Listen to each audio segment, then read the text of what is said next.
On today's Toy Spot, we are having a look at the Jakks Pacific World of Nintendo Super Mario Bowser.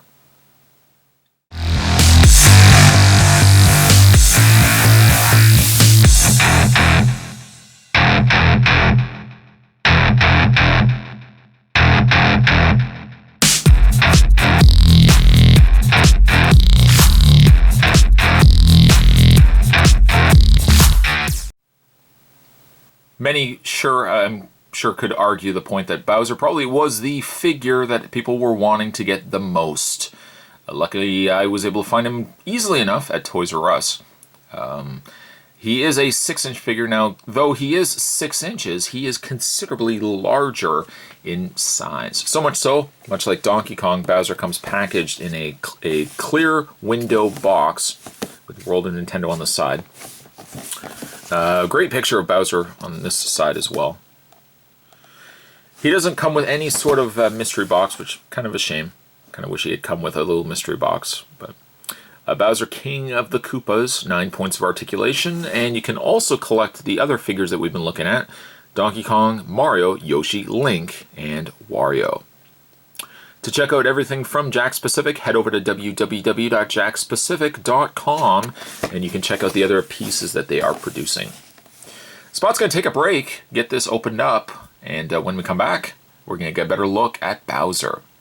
There's more anyway, guys. Don't go anywhere. Stay tuned.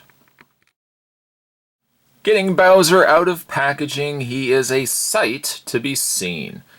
Slightly disappointed really by Donkey Kong because I just found like the legs were just so loose. I can tell you though, Bowser on the other hand is just really cool.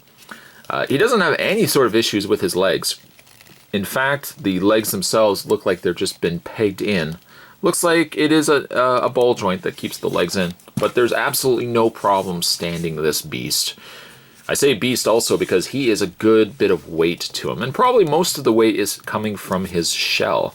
The rest of the piece feels like it could be a hollow plastic, but the shell itself feels like it's a dense, almost rubbery plastic. For a comparison, because I'm sure you guys are going to want to see a comparison right away for this, let's bring Mario in. Look at the size difference between the two of them. A good, appropriate scale comparison as well. Mario to Bowser. Bowser should be big, beefy in size. Mario should be, of course, much smaller in size. Also, one better, too. Let's bring in Donkey Kong, the other figure that we had to look at of the deluxe wave. Yeah, his legs still are an issue. But if you stand, or if you can successfully stand Donkey Kong is technically taller than Bowser, but because his legs are loose the way that they are, most of the time you would have to probably have Donkey Kong displayed like that, and then Bowser would win from a height perspective. I think the one reason why, I'll just move Donkey Kong out of the way here, I think one of the reasons why a lot of people wanted to get Bowser as well is because he's a fully realized, fully articulated version of Bowser. We really haven't gotten much of that. Technically, you could count, yes, the Connects Bowser, which obviously would be the more mini-figure version of Bowser. He had articulation, but there never really has been a good, beefy size version of Bowser, really up to this point. And the reason why a lot of people also want to get Bowser is up to the point of this guy really being released.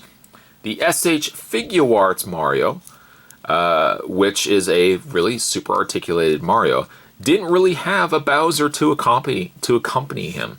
And up to the point that maybe Figuarts will eventually release a Bowser, you got yourself a perfect fit for SH Figuarts Mario. So I think that's why a lot of people as well, if you do pick up, of course, the Mario from the World of Nintendo line that we've been looking at, or if you have the existing SH Figuarts Mario, Bowser accompanies both of them perfectly. Moving Mario out of the way.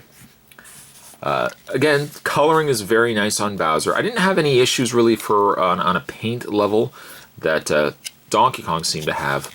Bowser is a really good looking piece. He's also quite articulated too. Doesn't have a lot of articulation, and by a lot I mean he has no articulation in the head, he has no articulation in the mouth. However, when you get to like the arms themselves, the arms are on ball joints. He's got hinged elbows. He has rotations in the hand, a little more limited in the hand, but the hands also hinge out. I'm curious as to why the hands really hinge out, because you can't really move them all that much. They hinge out ever so slightly. And then, of course, his legs do move. Move out, yes, forward and back, but when you start moving them forward, it gives them more of a sitting position than anything else. And last but certainly not least, he has tail swivel. Now, if you ask me, that's a perfect amount of articulation that you would need for a piece like this. I don't need to have articulated knees. I don't have to have necessarily an articulated mouth. Knees especially, for a piece this heavy, I think if you start throwing articulation in the knees, then all of a sudden you got to figure that's going to get loose in the knees. And I don't want that. I'm happy with Bowser just the way he is. I would say he is probably the jewel of this set, and still fairly easy to find as well. Though I didn't find him in one Toys R Us, I did check out another Toys R Us, and they had quite a number of these guys along with Donkey Kong. Donkey Kong, still really disappointed by him. Bowser more than made up for it, though. If I could give rating to Bowser, I'm going to give Bowser here a 9. Do yourself a favor, my friends, whether you've picked up Mario in any sort of incarnations from any sort of company. If you want to get a Bowser for that Mario, pick this guy up. Today's Toy Spot, we were having a look at the Jakks Pacific World of Nintendo Bowser. Don't be going anywhere, guys. Stay tuned. Spot's going to have more videos heading your way. Thanks for watching, and I'll see you next time.